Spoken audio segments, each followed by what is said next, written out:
DJ.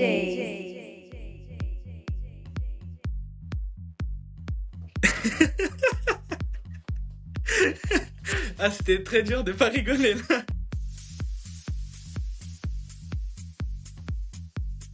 DJ. Alors mon tout premier set, je me souviens, je venais de finir, ma licence. C'était encore dans l'école où j'avais fait ma licence, donc c'était une soirée d'étudiants. Donc c'était mon premier gig devant plus de 200 personnes, quoi. C'était une soirée d'étudiants, donc je m'en souviens encore, j'étais tout stressé, j'avais préparé plusieurs clés USB parce que c'est toujours la panique, hein. Quand on commence à mixer sur des CDJ, on ne sait pas si la clé marche, si la clé marche pas. Donc je suis arrivé. En plus, c'était un opening, c'était pas la plus grande soirée, le plus gros set, quoi. Mais j'étais quand même super stressé. Donc je me souviens, je suis arrivé avec ma première clé que je branche et bien sûr, c'était pas le bon format. Donc la clé marche pas. Mais ensuite, je branche la deuxième. Je vois mes playlists qui s'affichent et je me dis, ah, ça y est, ça c'est mon moment. Donc mon premier set, quand j'avais... premier set, je venais de finir ma licence. Donc c'était assez spécial parce que je connaissais un petit peu tout le monde vu que c'était mon école.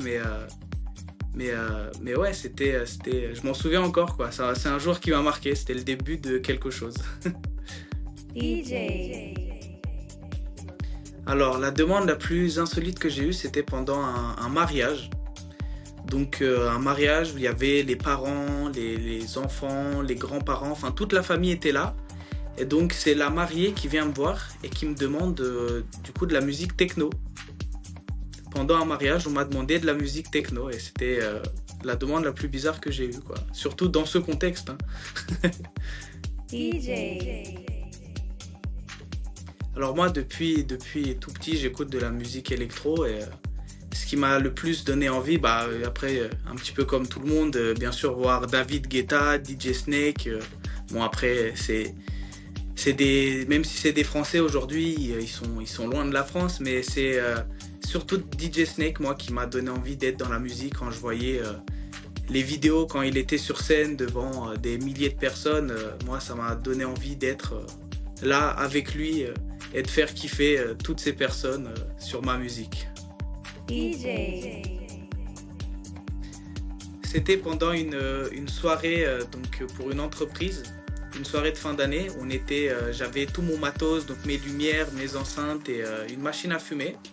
Et donc il y avait la musique qui était assez forte et étant donné qu'il n'y avait qu'une seule prise à proximité de l'endroit où j'étais installé, j'avais tout branché sur une prise, donc c'est quelque chose à ne pas faire. Et au moment où j'ai mis de la fumée sur la machine à fumer, l'électricité a sauté dans le bâtiment. Ouais.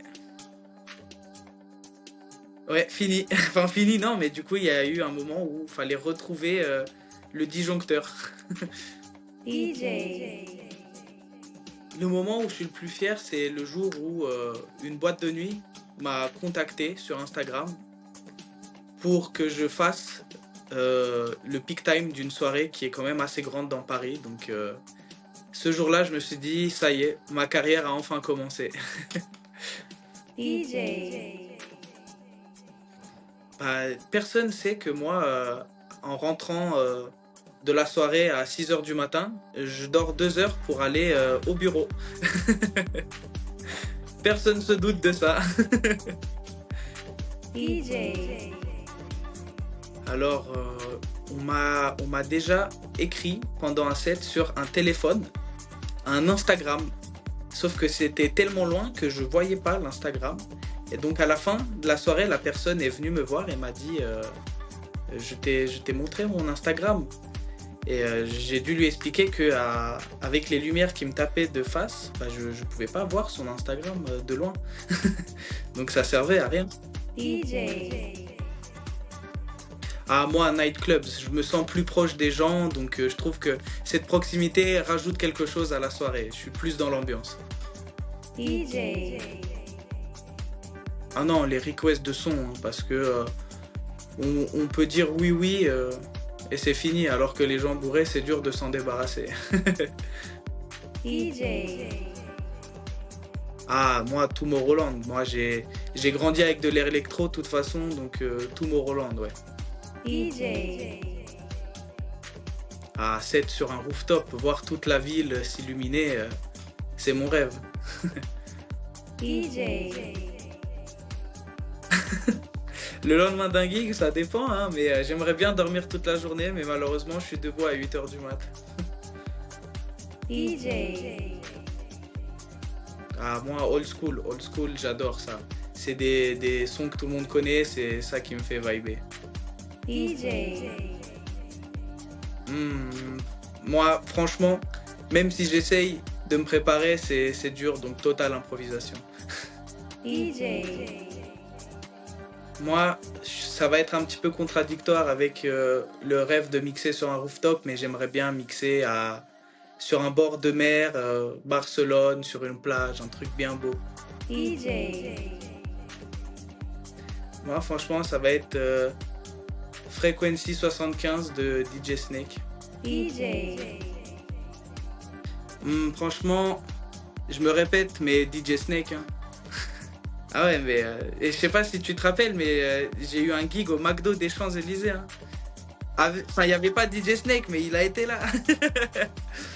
DJ.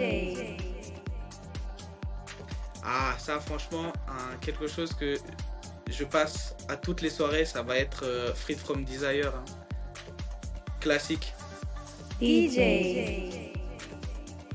Ah, moi, Michael Jackson direct, franchement, j'adore la vibe. DJ. Alors, un titre à surtout pas mettre, Tourner les serviettes de Patrick Sébastien, à éviter ça. Je sais pas, j'essaie d'innover hein, parce que les musiques que je connais, c'est celles que je passe parce qu'il faut les mettre. DJ.